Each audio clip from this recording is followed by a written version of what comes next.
చంద్రబాబు కుటీల రాజకీయం మరోసారి బట్టబయలైంది. మంగళగిరిలో టీడీపీ కూటమి మేనిఫెస్టోను ఇంటింటికి పంపడానికి లోకేష్ ప్లాన్ చేశారు. చెన్నై నుంచి డైరెక్ట్ పోస్టుతో 1,80,000 మేనిఫెస్టో కాపీలను మంగళగిరి నియోజకవర్గ ప్రజలకు పోస్టు చేశారు. మేనిఫెస్టోపై బీజేపీ గుర్తు మాయమైంది. ఎన్నికల కోడ్ అమల్లో ఉండడంతో మేనిఫెస్టోలను పంపిణీ చేయకుండా పోస్టల్ శాఖ అధికారులు ఆపేశారు. మంగళగిరి పోస్ట్ ఆఫీస్లో 23 బస్తాల్లో మేనిఫెస్టో కాపీలున్నాయి. ఎన్నికల అధికారులకు సమాచారం ఇస్తామని పోస్టల్ శాఖ అధికారులు వెల్లడించారు.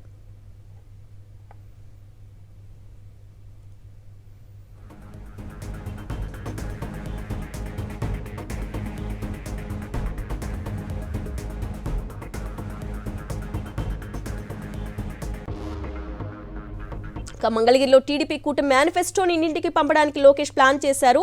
చెన్నై నుంచి డైరెక్ట్ గా పోస్టులతో 1,80,000 మేనిఫెస్టో కాపీలు పోస్ట్ ఆఫీస్ కు చేరుకున్నాయి. ఎన్నికల కోడ్ అమల్లో ఉందని చెప్పేసి ప్రస్తుతం వాళ్ళు ఈసీకి ఫిర్యాదు చేస్తామంటున్నారు పోస్ట్ ఆఫీస్ అధికారులు. మరిన్ని వివరాలు మా ప్రతినిధి రవీందర్ అందిస్తారు. రవీందర్, అశోక్,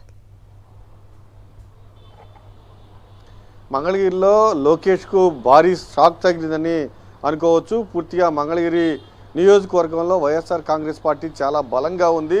ఇప్పటికే మంగళగిరిలో 5 సంవత్సరాలు భారీ స్థాయిలో అభివృద్ధి చేసింది. పూర్తిగా సంక్షేమ పథకాలు ఇంటింటికి వెళ్ళాయి. అయితే మంగళగిరి నుంచి పోటీ చేస్తున్న లోకేష్ పూర్తిగా బలం రోజు రోజుకి తెలుగుదేశం పార్టీ బలహీనపడుతూ ఉంది.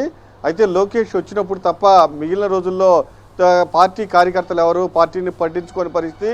ఈ నేపథ్యంలో బాబు షూరిటీ భవిష్యత్ గ్యారంటీ అంటే దాదాపు అనే పేరుతో 6 ఏవైతే హామీ ఇచ్చారో ఆ హామీ పత్రాలను చెన్నైలో ప్రింట్ చేసి మంగళగిరి నియోజకవర్గానికి లోకేష్ పంపించారు. అయితే 1,80,000 పత్రాలు డైరెక్ట్ పోస్ట్ చేసి పంపించడం జరిగింది. అవన్నీ మంగళగిరి పోస్ట్ ఆఫీస్కి వచ్చాయి. దాదాపు 1,80,000 అంటే 23 బస్తాలకు సంబంధించిన పత్రాలు వచ్చాయి. వాటిని ఇంటింటికి పంపిణీ చేయాలనేదే లోకేష్ ప్లాన్. అయితే ఇంటింటికి ఇప్పటికే తిరగడానికి తెలుగుదేశం కార్యకర్తలు కరువయ్యారు. దీంతో ఖచ్చితంగా ఇంటింటికి ఈ 6 హామీలు పంపిణీ చేయాలని ఒక దృక్పథంతో పూర్తి స్థాయిలో వాటిని రిజిస్టర్ పోస్ట్ చేయడం జరిగింది.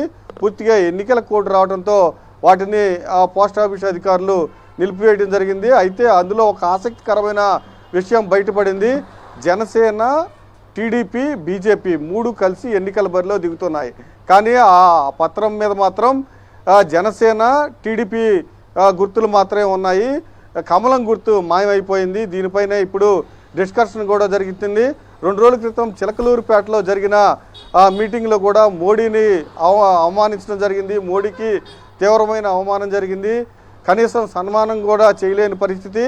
దీనిపైన ఇప్పుడు బీజేపీలో చర్చ జరుగుతుంది. 3 పార్టీలు కలిసి ఎన్నికలకు వెళ్ళేటప్పుడు ఖచ్చితంగా ఆ పత్రం పైన ఖచ్చితంగా బీజేపీ గుర్తుండాలి. కానీ బీజేపీ గుర్తు కూడా మాయమైపోయిందని బీజేపీలో చర్చ జరుగుతుంది. పూర్తి స్థాయిలో ఇప్పుడు ఏవైతే 23 బస్తాల్లో వచ్చిన బాబు షూరిటీ భవిష్యత్ గ్యారంటీకి సంబంధించిన ఆ పత్రాలు ఉన్నాయో వాటన్నిటినీ ఎన్నికల కమిషన్కు దృష్టికి తీసుకువెళ్తామని కూడా పోస్టల్ అధికారులు చెబుతున్నారు. మరోవైపు బీజేపీలో తీవ్రమైన చర్చ జరుగుతుంది. మన చిలకలూరుపేటలో మోడీకి సంబంధించి జరిగిన అవమానము, దాంతోపాటుగా ఏదైతే ఈ పోస్టర్లకు వచ్చిన దానిపైన బీజేపీ గుర్తు మాయమైపోయింది. దీనికి సంబంధించి తీవ్రమైన చర్చ అయితే జరుగుతూ ఉంది.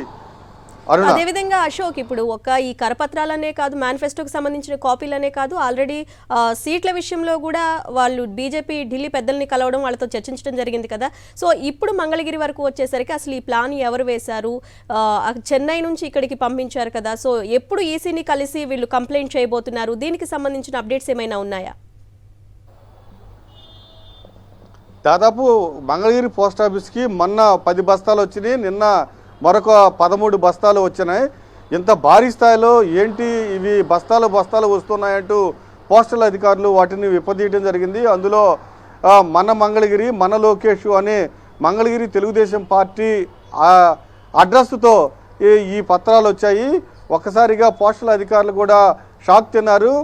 వీటిపైన కొన్ని కవర్లపైన అడ్రస్లు ఉన్నాయి, మరికొన్ని కవర్లపైన అడ్రస్ లేవు. డైరెక్ట్ పోస్ట్ ఇచ్చారు. అంటే ఇంటింటికి వెళ్ళి పోస్టల్ అధికారులే పోస్ట్ మ్యానే వాటిని ఇంటింటికి పంపిణీ చేయాలి. అయితే ఎన్నికల కోడ్ రావడంతో పూర్తి స్థాయిలో వాటిని నిలిపివేయడం జరిగింది. అందులో దాదాపు 1,80,000 కరపత్రాలు ఉన్నాయని కూడా చెప్తూ ఉన్నారు. అయితే ఈ ఎన్నికల సంఘానికి ఫిర్యాదు చేసిన తర్వాత వాళ్ళ నిర్ణయం మేరకు నడుచుకునేందుకు పోస్టల్ అధికారులు సిద్ధమైనట్లు కూడా మనకు తెలుస్తూ ఉంది. Right Ashok, thank you.